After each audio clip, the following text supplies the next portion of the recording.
பிரியமானவர்களே, ஆண்டவரும் இரட்சகருமாகிய இயேசு கிறிஸ்து நாமத்தினாலே உங்களை வாழ்த்துகிறேன். இந்த நாளிலும் ஒரு சத்தியத்தை குறித்து நாம் பார்க்க போகிறோம்.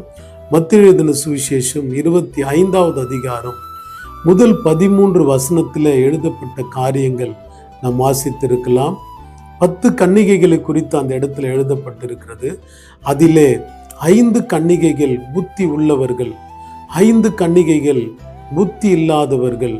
பிரியமானவர்களே, மணவாளனுடைய வருகைக்காக அவர்கள் காத்து கொண்டிருக்கிறார்கள் அந்த இடத்துல.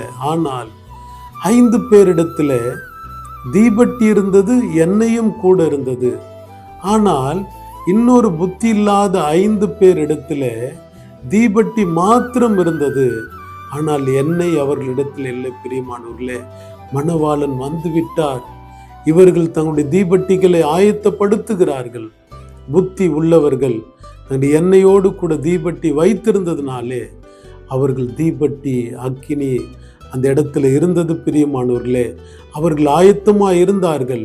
ஆனால் புத்தி இல்லாதவர்கள் வந்து எங்களுக்கும் கொஞ்சம் எண்ணெய் கொடுங்கள் என்று கேட்ட பொழுது, நீங்கள் விற்கிறவரிடத்துல போயிட்டு வாங்கி கொள்ளுங்கள் என்று சொன்ன பொழுது அவர்கள் கடந்து சென்றார்கள். அதற்குள்ளே மணவாளன் வந்து விட்டார். கதவு திறக்கப்பட்டது.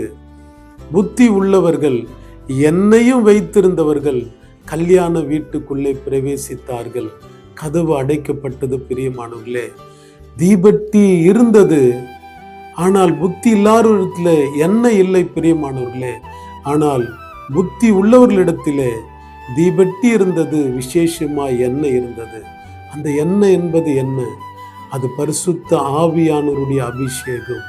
அந்த வல்லமை பெற்றிருந்ததினாலே மணவாளனோடு கூட இவர்கள் மணவாட்டிகளாய் இவர்கள் கல்யாண வீட்டுக்குள்ளே பரலோகத்துக்குள்ளே சென்றார்கள். பிரியமானவர்களே, இதற்கு ஒரே ஒரு காரணம், இந்த உலகத்துல அவர்கள் எல்லாவற்றையும் வெறுத்து இயேசு கிறிஸ்துவை போல வாழ்ந்ததினாலே அவர்கள் எண்ணெய் ஆகிய பரிசுத்த ஆவியை பெற்றுக்கொண்டார்கள்.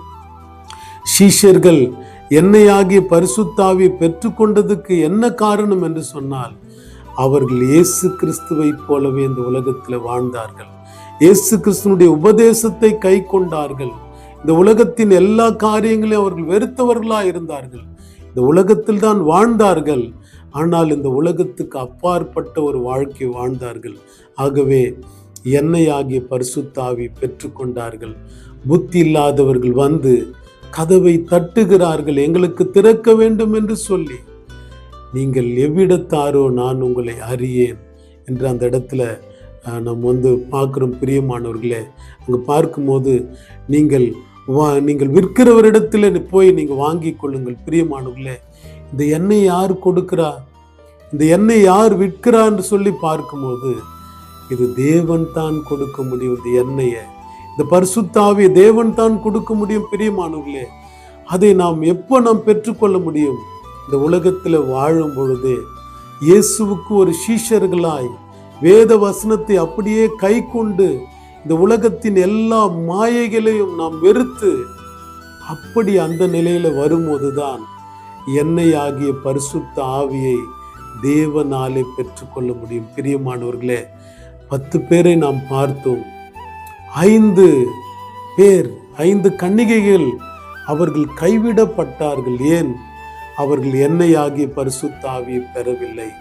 ஆகவே பரலோகம் போக முடியவில்லை. பிரியமானவர்களே, 5 பேர் அவர்கள் எண்ணெயை பெற்றவர்களா இருந்ததினாலே, பரிசுத்த ஆவியை பெற்றவர்களா இருந்ததினாலே அவர்கள் கல்யாண வீடாகிய பரலோகத்துக்குள்ளே சென்றார்கள். பிரியமானவர்களே, நாமும் இயேசு கிறிஸ்துவுக்கு ஒரு சீஷர்களாய் வாழ்ந்து எண்ணெய் ஆகிய பரிசுத்த ஆவியை பெற்று கல்யாண வீடாகிய பரலோகத்துக்குள்ளே மணவாளனோடு நாம் பிரவேசிப்போம். பிரியமானவர்களே, அப்படி நாம் வாழ்வதற்காக தான் தேவன் நம்மை அழைத்திருக்கிறார். எண்ணெய் ஆகிய பரிசுத்த ஆவியை பெற்றுக்கொள்வோம். கல்யாண வீடாகிய பரலோகத்துக்குள்ளே சென்று நாம் பிரவேசிப்போம். கர்த்தர் தாமே நம்மை ஆசீர்வதிப்பார். ஆமென்.